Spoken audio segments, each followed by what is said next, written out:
Wagwan masses, welcome back to One Aim Sports. And today, with the NBA season coming around the corner quick, fast, and in a hurry, we had to give a preview of all the free agency moves that we've seen happen so far, some of the incoming rookies and how we think they'll perform, and of course, who we think will make the playoffs. Now, without further ado, let's get right into it. So we're going to start off by getting into the 17-time world champions, Los Angeles Lakers. And they made a couple moves. They're removing their twin towers, which was McGee and Dwight Howard. And we upgraded with Montrezl Harrell and Marc Gasol. Gasol, a little more, he won Defensive Player of the Year, similar to Howard. But he's a little more active, recently won a championship as well. And then Harrell, he's young, a lot more mobile, plays big for his size because I believe he's almost the same height as LeBron, but he's a rim wrecker, to say.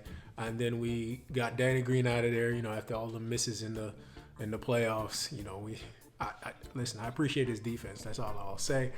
And sad to see Rondo go, but I felt like Schroeder was a mini Rondo anyway. He got that little chip on his shoulder. He always looks angry. Those are good signs. Yeah, I think we got stronger in a lot of areas there. Looking at preseason as well, we have THT that's making some noise. Kuzma with Green out of there should, get a little more in the rotation and a little more confidence getting off that, coming off winning the championship. And of course, AD re-signed, locked in with LeBron, locked in. So I feel like we're a little bit stronger than last year and we won the championship. So you know how that goes. Clippers to me got weaker. Other than Ibaka, they did lose Harrell. They did lose a couple other pieces, and most importantly, they lost Doc. I saw the list of those demands and Don Diva things that Kawhi and Pandemic P were asking for. So I don't think they got deeper, but they do have a chip on their shoulder. Coming into this season, everybody cursed them out. It reminds me of I think it's 2013, the year the Heat lost to the Mavs, where everybody was just killing them for losing with all the expectation on them, and they came back the next year like a wrecking ball. So I'm not saying that will happen, but it can happen. They have enough talent over there to do that. Other than that, a bunch of teams, they kind of stayed the same because they were young. Nuggets.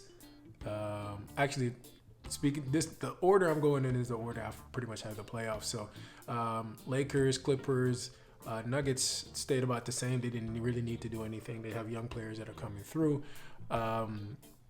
Jazz or Blazers about the same as well. Blazers just really needed to be healthy. Beyond that, the Mavs, again, young team, just trying to stay healthy. If they can get a full year to Porzingis, we can see what's going to happen. Suns got CP3, so you can swap them out for where OKC was. They won all those games in the bubble, and they have talent. CP3 throwing lobs to Ayton, whatever light skinned dude's name was, I can't remember right now. He's a sniper out there. They'll be in the playoffs. The Rockets, I'm not sure, especially with how Harden is behaving at the moment. Really want to be trading. They're exploring options. They're breaking the team up pretty much. They got John Wall as a replacement, but they're just dumping him on a bad team and say collect your paycheck until it's up. And John Wall will be moving around from team to team. I do want him to come back and get close to all-star level though. He will find it very, very, very difficult to make an all-star team, especially in the West. But, I want to see that explosiveness, so I wish him the best, him and Booby. Going from there, we have a bunch of flux teams, the Spurs, the Pelicans should be in around there, the Kings should be in around there. So the West is loaded as ever, even with a lot of the moves that we saw going over to the East. We have teams where it felt like they just made a move, specifically the Nets, but they just really got, are healthy. I don't know if they're going to stay healthy, but I want them to. Oh, I didn't speak about the Warriors as well. I forgot about them. Clay getting injured kind of, that was tough. I wanted them to come back and make a splash. Curry looks primed and ready to assert himself as, one of the best players in the game. It will be tough though without Clay. Clay's size, his defense, his clutch shooting, it was a perfect compliment to Curry and what he does. But at the end of the day, Curry is just on his size. He can't really guard like that. He'll do what he can.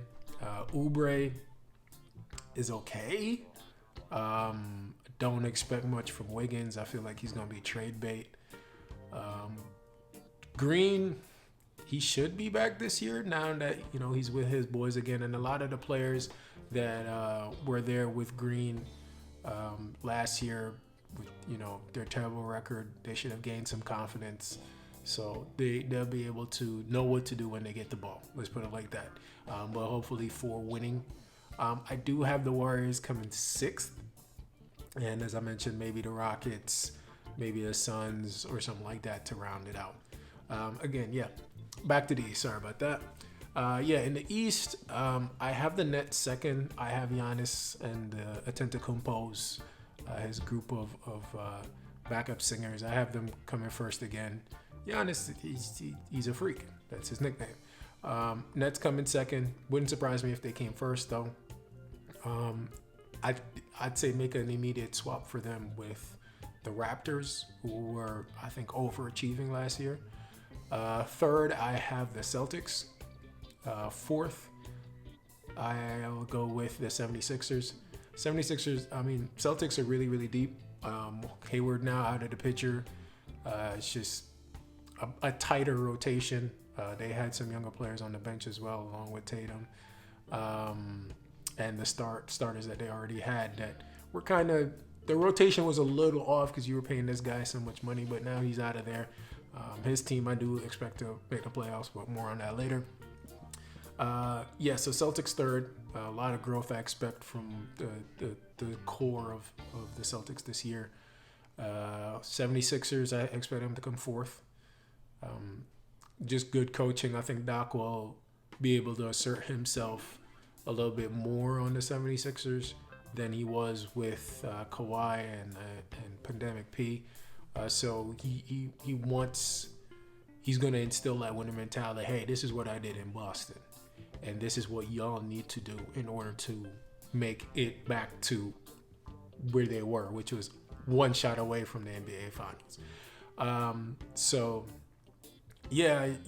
I expect them to come fourth. Fifth, I have the Heat. Really good team, but they would have to prove me wrong. I feel like it's a one-season wonder. We see that a lot in football, but they have to prove me wrong in the NBA. They overachieved last year. Nunn overachieved. Hero overachieved. Robinson overachieved. The only person that played below his level was Jimmy Butler until the playoffs. Bam is going to do what Bam does. I do think they'll have a great record. It will be close. I'm not saying they're going to be, 5-10 games behind, but I see them in fifth. Sixth to eighth is where it gets really interesting for me. I'll put the Pacers at 6. 7, I'll go Charlotte. I do think they'll make the playoffs. Actually, no. 8, 8, I'll go Charlotte. 7, I'll go the Atlanta Hawks. They made some really, really big moves between them and Charlotte. They're the biggest movers, I feel. Actually, hold on. I'll go Pacers 6, and then I'll go Washington 7, and then it's going to be between the Hawks and Charlotte for 8. I don't think Hayward stays healthy. I think I read a report that he's already injured already. But I think Melo Ball is going to be a highlight show. So I see them 8th. Yeah, Washington 7. And I'll go with that. So yeah. Now beyond that, I expect the Knicks, between Toppin and RJ and getting those old ballers out of there, I think it should be a highlight show in MSG this year. Hopefully, I'm not expecting much. All I'm asking for, and this is from someone that used to live in Brooklyn, so I have a respect for the Knicks. I have a respect for the Garden. All I want is some competitiveness in some games. I want y'all to be on sports, and I want to see lobs to Toppin. I want to see RJ having an efficient night. And I want us to get 25 wins. 25. Not asking for much. 25. Maybe 9th or 10th. That's all. That's all I need from you. That's it. In terms of rookies, I just spoke on Toppin. If Toppin does that, gets those, rim shackling, ring destroying dunks, and he's that highlight player, and he can get a couple, 2010 games, I have him in the running for Rookie of the Year.